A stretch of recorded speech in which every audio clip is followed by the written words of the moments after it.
10 मई को क्रांति दिवस के रूप में मनाया जाता है। 10 मई के दिन ही अंग्रेजों की पहली छावनी को मातृभूमि के सपूतों ने आग के हवाले कर दिया था।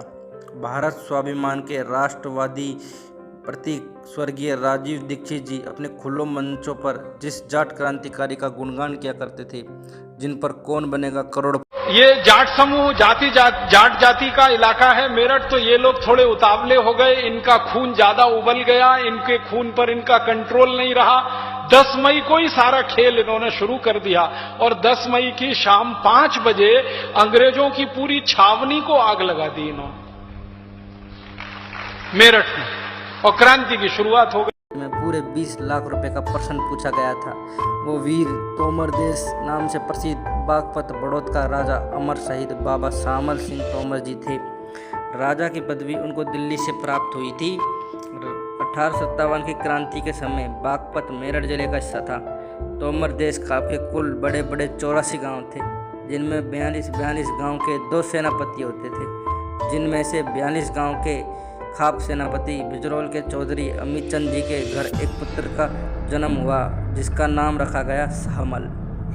यही शामल आगे चलकर अंग्रेजों से बड़ौद क्षेत्र को मुक्ति दिलाने वाला था। अमर शहीद बाबा शामल जी ने 10 मई 1857 को तोमर देश खाप की सेना लेकर बड़ौद देश पर चढ़ाई कर अंग्रेजों के खजानों को जीत लिया था।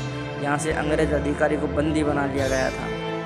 बाबा शामल ने बड़ौद को स्वतंत्र क्षेत्र के रूप में संगठित कर लिया और इस प्रकार वे जमुना के बाएं किनारे का राजा बन गया था, जिससे कि दिल्ली की उभरती फौजों को रसद जाना कतई बंद हो गया था और मेरठ के क्रांतिकारियों को भी मदद यहाँ से पहुँचती रहती थी। इस प्रकार वे एक छोटे किसान से बड़े क्षेत्र के अधिपति बन गए। डनलफ, जो कि अंग्रेजी फौज का नेतृत्व कर रहा था, बाबा शामल की फौज के सामने से भागना पड़ा था। इसने अपनी डायरी में लिखा है, चारों तरफ से उभरते हुए जाट नगाड़े बजाते हुए चले आ रहे थे। उस जाटों की आंधी के सामने अंग्रेजी फौज का, जिसे खाकी रिसाला कहा जाता था, टिकना नामुमकिन था। एक अन्य सैन्य अधिकारी ने उनके बारे में लिखा है कि एक जाट बाबा शामल, जो कि बड़ौद फरगने का गवर्नर हो गया था, जिसने राजा की पदवी धारण कर ली थी, उसने 3-4 अन्य फरगनों पर भी नियंत्रण कर लिया था। दिल्ली के घेरे के समय जनता और दिल्ली इसी व्यक्ति के कारण जीवित रही। बाबा शामल से अंग्रेज इतना भय खाते थे कि शामल के विरोध अभियान पर जाने से पहले ही अधिकांश नौकरियां छोड़ देते थे। अंग्रेजों के दिल्ली जीतने की राह में बाबा शामल जी व वल्लभगढ़ नरेश नाहर सिंह जी 2 बड़े कांटे थे। अंग्रेजों ने अपनी संधि पत्र दोनों जगह इस प्रस्ताव के साथ भेजा कि आपको ब्रिटिश साम्राज्य से महाराजा होने की मान्यता देकर राज्य में अतिरिक्त क्षेत्र को आपके रियासत में जोड़ दिया जाएगा। स्वाभिमानी देशभक्त जाटों ने इस समझौते के पत्र को फाड़कर देश हित में संघर्ष जारी रखा। जुलाई 1857 को अंग्रेज सैन्य अधिकारी डनलफ ने बाबा शामल के विरुद्ध युद्ध अभियान प्रारंभ किया। जाट क्रांतिकारियों के आगे शीघ्र ही अंग्रेजों की हिम्मतों ने घुटने टेक दिए। बख्ता तोमर के हमले में बाल बचकर डनलफ युद्ध से भागा। इस घटना का जिक्र डनलफ ने अपनी डायरी में भी किया है। युद्ध से वापस लौटते समय गुराना गांव की दलदली भूमि में बाबा शामल का घोड़ा फंस गया।